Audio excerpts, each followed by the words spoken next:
Hello बच्चों, चलिए प्रश्न को देखते हैं। प्रश्न दिया गया है, निम्न में से कौन एक कोशिकीय जीव है जिसमें एक मैक्रोन्यूक्लियस शारीरिक एवं पोषण कार्य के लिए होता है तथा एक या एक से अधिक माइक्रोन्यूक्लियस प्रजनन के लिए पाए जाते हैं। पहला यूग्लिना, दूसरा अमीबा, तीसरा पैरामीशियम और लास्ट में ट्रिपैनोसोमा। तो यहाँ पर हम बात करें मुख्य अवधारणा की। मुख्य अवधारणा, तो मुख्य अवधारणा में यहाँ पर देखेंगे हम संघ प्रोटोजोआ के प्राणी, यानी प्रोटोजोआ प्राणियों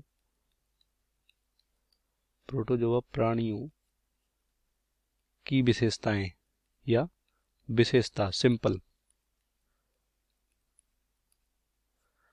तो ये हमारा मुख्य अवधारणा हुआ। अब यहाँ पर क्या बोला गया है, यहाँ पर बोला गया है कि कोई एक कोशिकीय जीव होगा, इन चारों में से एक कोशिकीय होगा और एक कोशिकीय के साथ साथ, क्योंकि प्रोटोजोआ है संघ, तो यहाँ पर सभी एक कोशिकीय होंगे। तो एक कोशिकीय के साथ साथ यहाँ पर इनमें दो तरह के केंद्रक होंगे।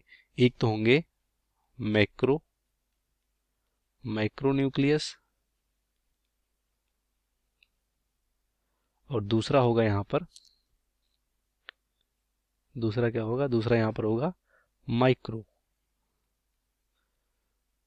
माइक्रोन्यूक्लियस। तो जो हमारा यहाँ पर, जो हमारा मैक्रोन्यूक्लियस है वो यहाँ पर कायिक होगा। कायिक मतलब जो शरीर का वृद्धि पोषण और यहाँ पर विकास करने के लिए, तो वेजिटेटिव या यहाँ पर कायिक केंद्रक बोल देते हैं। मतलब यहाँ पर जो लैंगिक जनन होता है, या कह सकते हो यहाँ पर आनुवांशिक लक्षण हो सकता है, उसके लिए जिम्मेदार नहीं हो सकता ये। तो ये कायिक हो गया। और दूसरा है माइक्रोन्यूक्लियस, जो यहाँ पर प्रजनन के लिए, प्रजनन या लैंगिक जनन बोल सकते हो, प्रजनन के लिए जिम्मेदार होता है। तो ये दो तरह के न्यूक्लियस होंगे किन, इन चारों में से किस में। तो अब एक एक करके देख लेते हैं। पहला यूग्लिना, तो यूग्लिना यहाँ पर ये भी एक कोशिकीय जीव होता है जो कि प्रोटोजोआ का प्राणी है, और ये स्वापोषी भी होते हैं, स्वापोषी भी होते हैं ये। तो ये हमारा यहाँ पर इनमें दो केंद्रक नहीं होता, गलत होगा।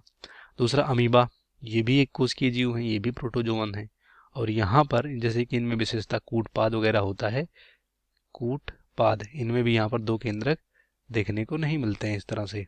तो ये भी हमारे यहाँ पर क्या हो जाएंगे, गलत हो जाएंगे। उसके बाद तीसरा पैरामीशियम, तो इसमें जैसे कि सीलिया देखने को मिलता है चलने और भोजन को पकड़ने के लिए, यहाँ पर भी, यहाँ पर मतलब यहाँ पर सीलिया भी होगा और यहाँ इनमें लैंगिक जनन भी होगा, लैंगिक जनन और अलैंगिक जनन भी होगा। और इनमें ही यहाँ पर कह सकते हैं हमारे दो केंद्रक भी देखने को मिलते हैं, दो केंद्रक, माइक्रो और माइक्रो दो केंद्रक मिलते हैं। तो हमारे इस प्रश्न का सही विकल्प क्या होगा, पैरामीशियम। और लास्ट में ट्रिपैनोसोमा, तो इसमें भी दो केंद्रक नहीं होते हैं, ये भी प्रोटोजोआन होते हैं, तो ये भी गलत होगा। इस प्रश्न का सही विकल्प सी होगा, बाकी सभी गलत हो जाएंगे। उम्मीद करते हैं आपको प्रश्न समझ में आया होगा। धन्यवाद।